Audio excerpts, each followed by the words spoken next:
Chers amis, nous avons donc, toujours dans le cadre de cette année consacrée à la synodalité, nous avons réfléchi à l'Église comme communion, ce qui pour moi est premier, prioritaire, puisque tout le reste doit venir de là où y mener.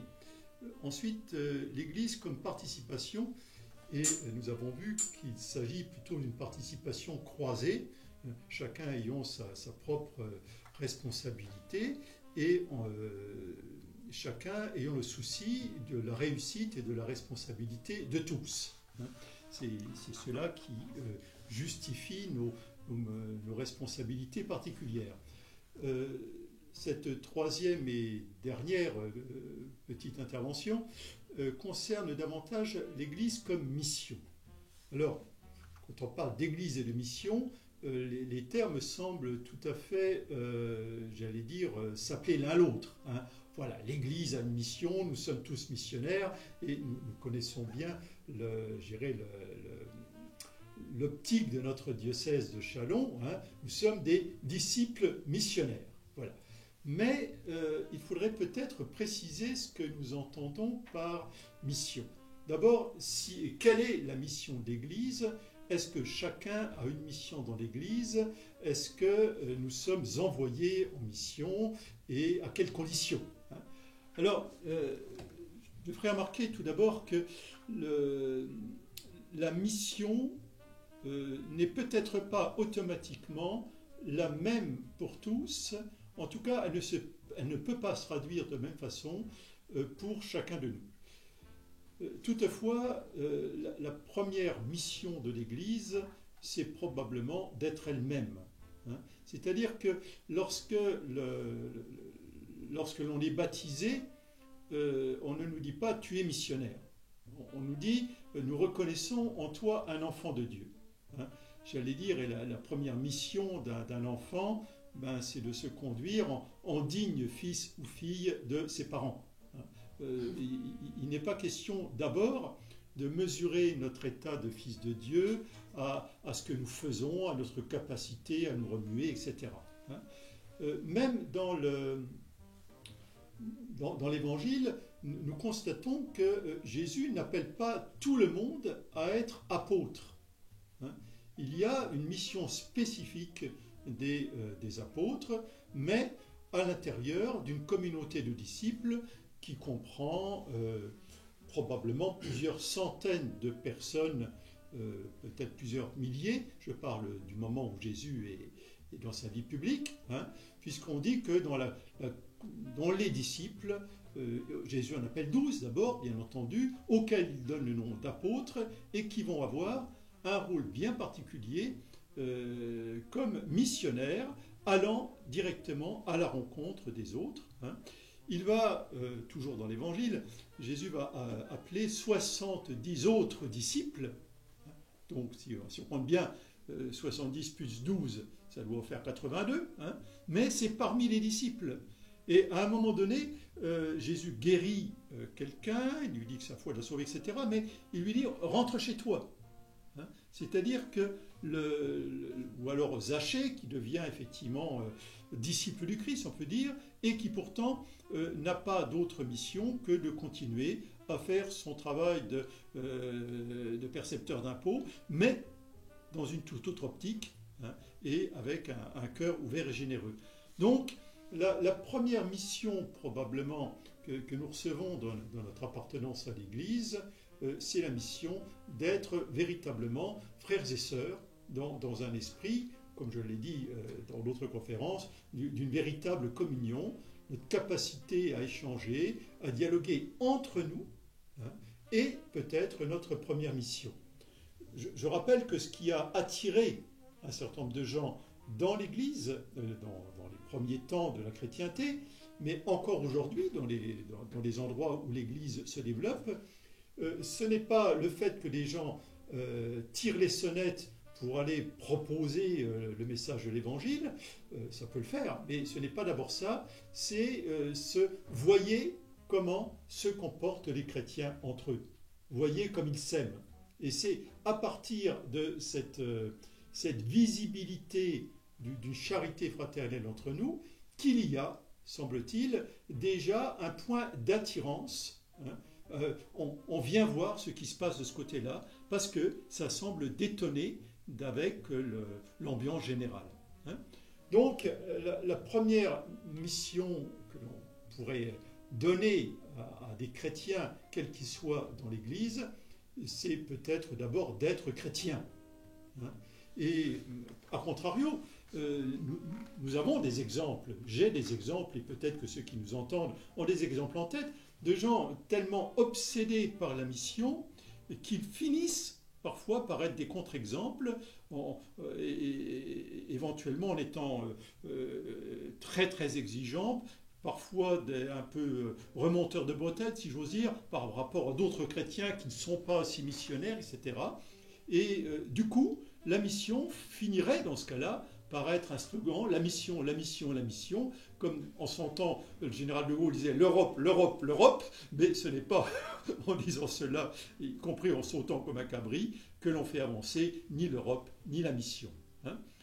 Saint Bernard de Clairvaux parlait aux moines et il leur disait, mais soyez des bassins et pas des tuyaux. Alors, qu'est-ce qu'il voulait dire par là? Il disait, écoutez, si vous emplissez vos cœurs de l'amour de Dieu, etc., ça finira bien par déborder. Ça va déborder de partout. Alors qu'autrement, vous risquez d'être comme des tuyaux, c'est-à-dire que ça passe, mais vous n'en retenez rien. Alors commencez par retenir pour vous les principes essentiels de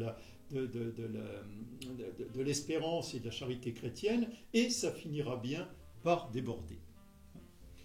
Maintenant, on peut parler quand même de missions plus spécifiques. C'est-à-dire que l'Église, ce sont aussi, au-delà de cet aspect général de la mission, qui concerne tous les baptisés et pour lesquels nous n'avons absolument pas besoin d'être envoyés, puisque c'est notre baptême lui-même qui nous proclame enfants de Dieu et qui nous donne mission de nous comporter en tant que tels. Donc, chers amis, vous n'avez pas besoin de l'envoi en mission du pape lui-même, si nécessaire, pour vous sentir envoyé par le Christ. Vous l'êtes de toute façon par nature. Maintenant, la mission suppose quelquefois que l'on se préoccupe de secteurs dans lesquels il y a certainement davantage à faire, par exemple parce qu'il y a urgence. S'il y a urgence pour la santé, pour l'éducation, pour la justice, etc., dans ce cas, l'Église se sont autorisées à demander à des gens plus compétents dans ces domaines-là de faire quelque chose. Vous êtes envoyé vers, et vers, ça peut être un public spécifique, mais pour ce genre de mission, il faut quelques conditions. Le baptême et la bonne volonté ne suffisent pas pour proclamer la bonne nouvelle dans toutes les langues et dans toutes les situations. C'est-à-dire que là, on va arriver à la question des compétences. Moi, je veux bien aller en mission n'importe où, mais si je n'ai pas le temps dégagé pour ça, si en même temps on ne me donne pas les heures nécessaires, si en même temps on ne me donne pas éventuellement la formation nécessaire, ne serait-ce que pour comprendre les questions, comprendre la langue de l'autre, comprendre la bonne nouvelle dont il a besoin. C'est tout à fait intéressant d'annoncer la bonne nouvelle, mais si j'annonce aux sourds qu'ils vont retrouver la vue et aux aveugles qu'ils vont entendre, ça ne sert à rien. Et là, il faut du temps, des moyens, de la formation, quelquefois, pour repérer quelle est la bonne nouvelle dont l'autre a besoin et dans quelle langue. Dans quelle langue, ça veut dire dans quel univers culturel aussi il se situe et qu'est-ce qu'il peut entendre ou pas entendre. C'est à ça que peut servir, entre autres, la théologie, mais il n'y a pas que la théologie. La sociologie, les sciences politiques, les sciences de l'éducation, l'art, bien sûr, les techniques, je parle à des techniciens ici, tout cela, ce sont des domaines qui peuvent être des outils pour la mission, qui peuvent être des lieux de mission, mais qui demandent des gens ayant le temps, le goût et la formation nécessaire pour cela. Hein. C'est tout à fait différent de se sentir envoyé comme frère envers des frères, et par contre d'accepter une mission spécifique vers un public particulier auquel on estime que l'évangile n'est pas suffisamment annoncé, que la charité n'est pas suffisamment offerte. Hein. Si demain on me dit le christianisme doit absolument être développé en Chine, encore faut-il que j'apprenne le chinois. Hein, car sinon ma mission sera tout à fait inefficace. Donc vous voyez, la mission générale de baptiser, nous n'avons pas besoin d'être envoyés, nous le sommes par nature, et nous sommes invités à d'abord vivre notre foi pleinement, dans tout ce que ça implique, et en cela déjà, c'est profondément missionnaire. Ensuite, il y a, et ça c'est plus le rôle des institutions, ça peut être l'institution, la hiérarchie, ça peut être aussi des institutions telles que l'enseignement catholique ou le secours catholique, les artistes chrétiens, etc. Là, par contre, on va dire, là, il y a un besoin, nous avons besoin de compétences, nous avons besoin de personnes et de personnes qui ont telle ou telle formation pour pouvoir répondre à l'exigence de cette mission. Voilà, vous, d'une certaine façon, vous qui me regardez, là, je parle pour les auditeurs, je parle aux techniciens et à ma secrétaire qui sont en face, eh bien, pour votre mission spéciale, spécifique, vous avez besoin, et je crois que vous l'avez déjà en bonne partie, d'une formation. Voilà, mais vous avez peut-être des remarques ou des questions sur cette dimension donc, de la mission, qui est générale pour tous, spécifique pour certains, et qui permet à l'Église, effectivement, à la fois de vivre en tant que telle, en tant que communauté, et en même temps de pouvoir être soit attirante, si on l'entend par là, soit d'être, je dirais, aimante et à l'envers, si on allant vers les gens, bien sûr, si on l'entend par là.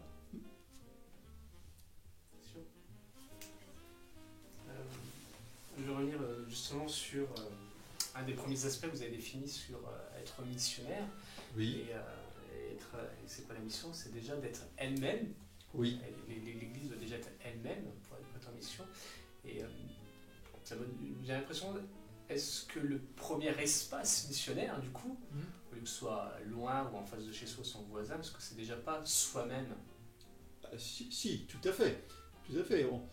On est le premier à devoir se dire, avant le matin en se levant, je suis fils ou fille bien-aimé de Dieu en qui il trouve sa joie. Si je commence à me dire ça tous les matins en me levant, il y a de fortes chances pour que, eh bien, d'abord ma journée en soit peut-être un peu transformée, et que la phrase suivante, et toi qui es en face de moi, je te vois aussi comme un fils ou une fille bien-aimée de Dieu. C'est certain, c'est certain. Nous avons à être absolument convaincus que les premiers à être l'objet de l'annonce de la bonne nouvelle, c'est chacun de nous, sans exception.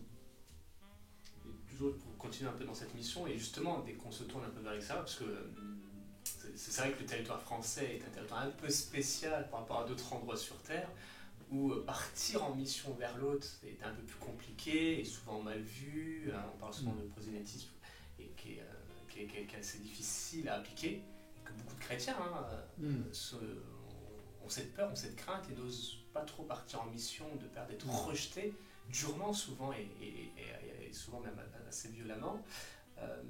Mais en fin de compte, quand je vous écoute, la mission, c'est pas forcément de faire du prosélytisme. Quand j'entends, c'est plutôt du témoignage. Tout à fait. Je témoigne de ma foi et... Voilà, mais le témoignage n'est pas une technique à proprement parler, c'est je suis moi-même. Je suis moi-même, et ce que je suis témoigne de celui qui m'habite. Mais effectivement, il ne faut pas qu'on se prenne, entre guillemets, pour des missionnaires professionnels, c'est-à-dire où on est missionnaire de 8h à midi, et puis de 14h à 17h, et puis après on fait autre chose. Parce que là, il y a une espèce de schizophrénie, on devient un professionnel du sourire et de la mission, mais en fait, j'allais dire, il y a la vitrine, mais il n'y a rien en magasin. Si quelquefois, le Christ le disait pour les pharisiens, il disait vous parcourez le ciel et la terre pour faire un disciple, et quand vous l'avez fait, vous le rendez pire que vous. Parce que finalement, vous êtes des façades. Et peut-être qu'il faut qu'on en fasse attention à cela, et à ne pas faire non plus j'allais dire, de ne pas jouer les sergents recruteurs. Ce n'est pas le nombre de gens que j'aurais réussi à faire rentrer dans l'Église qui garantit la qualité de ma vie chrétienne, et donc la qualité de ce qu'ils vont trouver dans l'Église. C'est la grande angoisse parfois de ceux qui sont dans les entreprises, les services commerciaux. Évidemment, ce ne sont pas les services commerciaux, mais enfin quand même, qui vendent un produit, évidemment, et qui se disent, mais à la production, est-ce qu'ils vont d'abord produire suffisamment? Et d'autre part, j'aurais vendu la 7e merveille du monde en leur disant c'était génial, mais j'espère que ça va être génial, parce qu'autrement, si c'est toujours en panne, ça ne va pas marcher. Et quelquefois, on se dit, mais venez voir, c'est sensationnel, l'Église, la communauté, etc. Et des gens viennent, et parfois, tout à coup, ils n'ont pas franchi la porte de l'Église, qu'on leur dit, chut, taisez-vous, un peu de silence, enfin tenez vos gamins. Alors, évidemment, du coup, il y a une espèce de risque de douche froide, où vous allez voir, on est tout à votre écoute, dites-nous un petit peu, l'Église fait parler les muets, et on n'a pas franchi la porte, qu'on n'a plus rien à dire, mais qu'il faut obéir aux ordres, et comment toi-même tu n'es pas missionnaire. Donc il faut faire très attention à cette cohérence entre le service missionnaire, si j'ose dire, en tout cas entre ce que l'on donne à voir et ce que l'on donne à manger. Donc en gros, il ne faut pas se déconnecter déjà de son Église avant d'en témoigner. Ah, tout à fait. Je ne peux témoigner que de la façon dont je vis l'Église. On ne peut témoigner que d'une expérience. Le témoignage n'en est que d'autant plus profond et sensible et a de la valeur, c'est certain. Tout à fait. Et la crainte, le danger, ça serait de craindre de ne pas suffisamment bien témoigner, alors de remettre 3 couches de peinture pour cacher les fissures, quoi. Mais à un moment ou à un autre, ça craque. Je ne peux témoigner que de la grâce à l'œuvre chez un pécheur. Je ne peux témoigner que de ce que, malgré ce que je suis aimé de Dieu. Et non pas grâce à ce que je suis. Parce que sinon, c'est une mission à l'envers, et ça finit par être désespérant et contre-productif. Moi, j'ai été très sensible au début de vos premiers mots. Vous évoquiez cette notion d'amour. Vous voyez comme les chrétiens s'aiment, vous avez dit, ou notre mission d'appartenance à l'Église, déjà, c'est d'être frères et sœurs tous ensemble. Je trouve que ce mot, cette valeur d'amour est très importante, car c'est quelque chose auquel tout le monde peut s'identifier. C'est quelque chose qui parle à tout le monde, déjà en son fort intérieur, bien sûr. Et ça laisse aussi, en termes de mission, un champ des possibles où chacun va pouvoir s'exprimer avec son cœur, l'amour qu'il a pour Dieu, ou pour son Église, ou pour sa communauté, ou pour ses frères et sœurs. Et ça donne une force qui, je pense, est accessible à tous. Et l'amour est vraiment quelque chose d'universel, selon vous, mon père. Oui, mais c'est l'amour chrétien. Alors, je ne dis pas que l'amour chrétien, les autres ne savent pas aimer parce qu'ils ne sont pas chrétiens, c'est pas ça du tout. Mais l'amour chrétien, c'est-à-dire, je reprends sur la communion dont je parlais, sur cette façon dont la communion nous permet de marcher ensemble, bien que nous ne soyons pas nécessairement toujours d'accord, sinon sur le but, du moins sur le moyen. C'est-à-dire que notre amour n'est pas sentimental, c'est l'amour de l'autre malgré ce que je t'aime, bien que j'ai envie de furieuse de t'étrangler. Voilà. Donc c'est-à-dire que l'amour dont nous témoignons, ce n'est pas l'amour que l'on voit un petit peu de temps en temps à la télé, où soit en scène, soit on se déchire, c'est pas ça. C'est plutôt un amour fondé sur la certitude que l'autre est aimable, même si j'ai envie d'étrangler, et moi-même je suis aimable, même si j'ai envie parfois de m'étrangler. C'est ça. Et donc, nous témoignons, j'en reviens à la mission, fondamentalement d'une bonne nouvelle que le pardon, pour moi et pour l'autre, sont absolument possibles éternellement possible et que donc ça nous permet chaque jour de nous dire nous pouvons marcher ensemble. Nous pouvons nous aimer bien que nous soyons non seulement différents, ça c'est plutôt une chance, mais quelquefois opposés, ce qui est peut-être une chance, mais plus souvent une difficulté.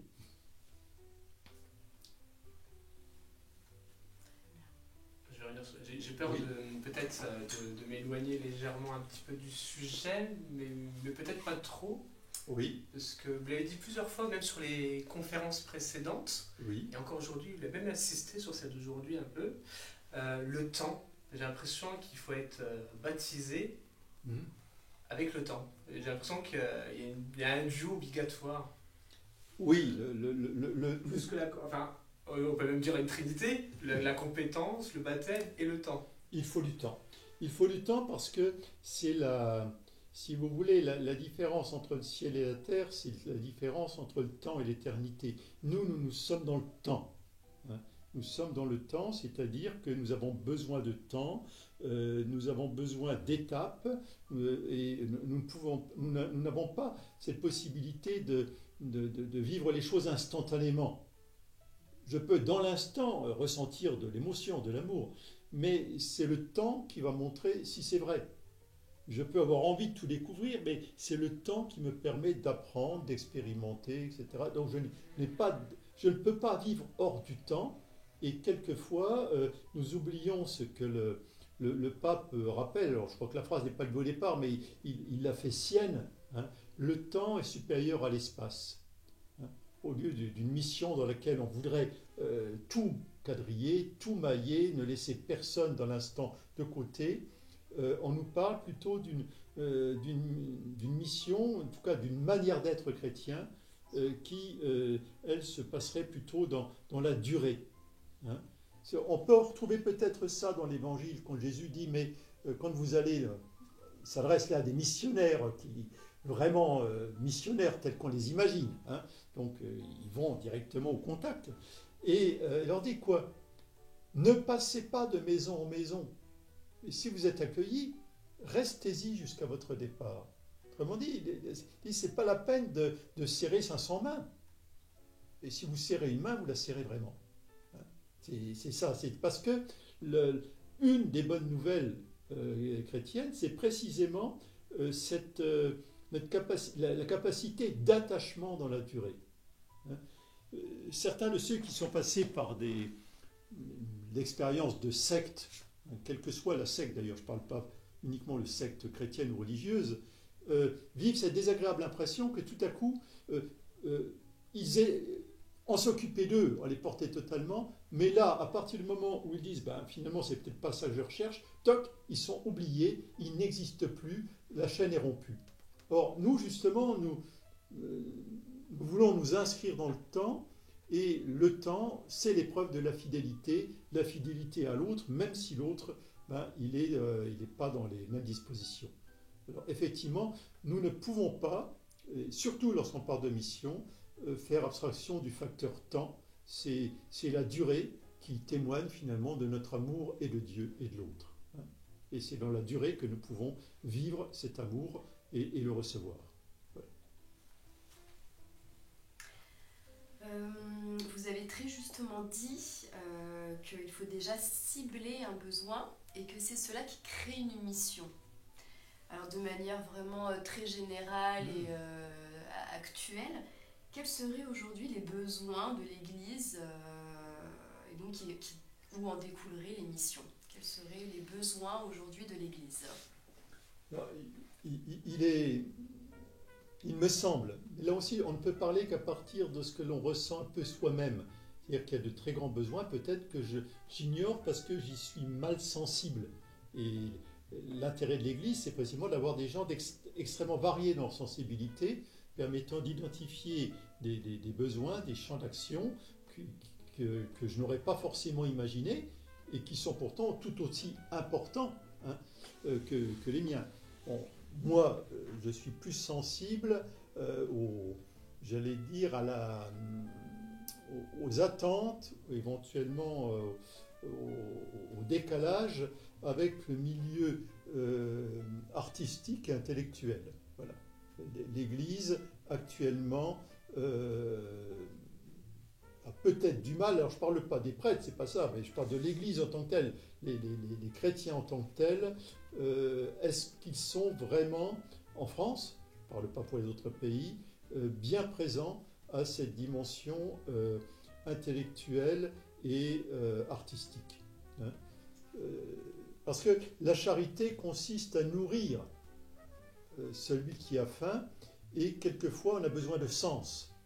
On a faim de cohérence, on a faim de sens, et ça, c'est les domaines de la science, de l'art, de la littérature, etc.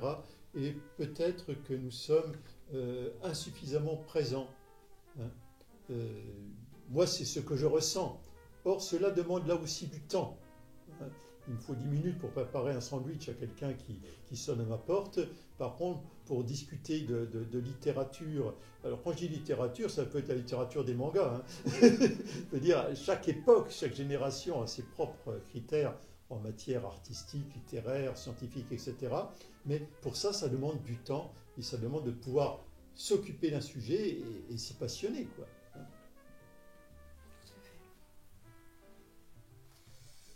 J'aimerais revenir un petit peu sur les apôtres et ce qu'on disait un petit peu partir en mission. Je me pose la question, je vais peut-être être un petit peu provoque, mais est-ce que justement l'apôtre Paul et tous ses épîtres ne perturbent pas justement la mission? Parce que l'apôtre Paul, c'est quand même quelqu'un qui a les épîtres, qui est quand même dans le Nouveau Testament et qui a été quasi presque partout dans l'Empire romain, écrit de nombreuses lettres à différentes tribus. Est-ce que justement ça ne perturbe pas, ça ne fausse pas le vrai sens de la mission, de se dire en fin de compte, faire comme Paul, aller voir tout le monde et distribuer la Bible à tout le monde? Oui, mais ça c'est... Oui, bien sûr, si on s'imagine tous en futur Saint Paul, c'est pas ça. Maintenant, Paul est le premier à dire qu'il a été mis à part et qu'il a un rôle bien particulier. Paul a conscience que ce qu'il fait, c'est presque un cas unique parce qu'il est totalement juif et en même temps il est totalement du monde grec et en même temps les citoyens romains. Il a été enfin, il y a un profil entre guillemets qui est tout à fait singulier et il en a parfaitement conscience, hein. Et donc il ne cherche surtout pas à fabriquer des petits Saint Paul, quoi, hein. Mais il va chercher à structurer des communautés en leur rappelant l'essentiel, c'est-à-dire l'essentiel, c'est de pouvoir faire corps ensemble, hein, être unis par le lien de la charité. Tout le monde connaît par cœur, si je n'ai pas l'amour, si je n'ai pas la charité, je ne suis rien, etc. Donc il se dépêche, parce qu'il a un charisme bien particulier, de mettre en place tout ce qu'il peut, et puis après, voilà, il n'y aura pas d'autres Saint Paul. Maintenant, il y a d'autres missionnaires qui ne sont pas forcément connus, mais qui quelquefois ont eu une action indirecte extrêmement puissante, hein. Je dis volontiers que Saint Louis n'existe peut-être qu'à cause de Blanche de Castille, hein. C'est sa mère et l'éducation qu'elle lui a donnée qui lui a permis d'avoir cette stature bien particulière, hein. Vous voyez, on dit que derrière Mozart, il y a les parents de Mozart. C'est ça, je crois que on n'a pas tous une mission extrêmement visible, extrêmement pointue, extrêmement singulière, hein, mais la mission globale qui est de diffuser de la charité et d'en prendre notre part au passage, là, il n'y a pas besoin d'être Saint Paul pour le vivre, hein. Alors, tu as une question? Je réfléchis à une, vas-y. Je pense aussi, il va y avoir un lien avec le diocèse de Châlons, je pense à des territoires qui ont vécu une vie chrétienne. Je pense à une île du Japon, qui ont été donc convertis dans la chrétienté par les prêtres jésuites du Portugal. Fut un temps, l'empereur du Japon a fait quitter tout ce monde chrétien et les Japonais sont restés chrétiens malgré tout pendant plus de 300 ans, 400 ans, quasiment sans un prêtre, jusqu'à beaucoup plus tard, 3-4 siècles plus tard, un prêtre revient. Ils attendaient un petit peu ce retour du prêtre. Mais il y a cette forme, est-ce qu'on peut considérer une forme de mission pour eux-mêmes. On se missionne à s'entretenir, j'ai envie de dire, à rester chrétien pendant ces 300 ans. Et je fais allusion, et je fais un peu légèrement la passerelle, enfin, je me permets de faire la passerelle avec le diocèse de Châlons, où l'évêque parle d'oasis, à entretenir cette foi là où on est. Oui, c'est-à-dire qu'on est d'abord, on le disait tout à l'heure, on est d'abord responsable de soi-même. C'est-à-dire que ces Japonais n'ont pas cherché à faire plaisir au pape ou à l'évêque. Ils ne savaient peut-être même plus comment les joindre ni quoi que ce soit. Ils ont cherché à vivre leur amour du Christ. Ils ont cherché à vivre la confiance mutuelle dans leur Église. Ils ont fait Église. Ils ne se sont pas demandé si en faisant ça, ils obéissaient à tel ou tel critère. Ils ont vécu ce qu'ils avaient à vivre, et c'est là où on s'aperçoit qu'effectivement, ce qui fait l'Église, ce n'est pas les prêtres, c'est l'Église qui fait les prêtres. C'est pas l'inverse. Hein. C'est parce qu'il y a des chrétiens qu'il peut y avoir des prêtres, et cet exemple de l'île japonaise, ou peut-être ce qui se passera demain dans le diocèse de Châlons, doit nous rappeler que si nous attendons de l'autre qu'il fasse de nous des chrétiens, si nous attendons de l'autre qu'il soit meilleur chrétien que nous, je crois que déjà là, nous avons perdu. Nous devons, chacun de nous doit se dire, moi, comment je vis mon attachement au Christ, comment je vis mon attachement aux frères. Voilà. Et non pas, nous avons besoin de quelqu'un pour nous montrer ce que c'est. Si je ne sens pas de l'intérieur, animé par l'Esprit du Christ, ce que peut signifier vivre ma foi, il va manquer quelque chose. Qu'ensuite, des prêtres ou des laïcs d'ailleurs se forment en théologie pour dire tenez, soyez attentifs à tel ou tel aspect. Qu'ensuite, certains soient missionnés par l'Église pour animer la prière, etc. Très bien.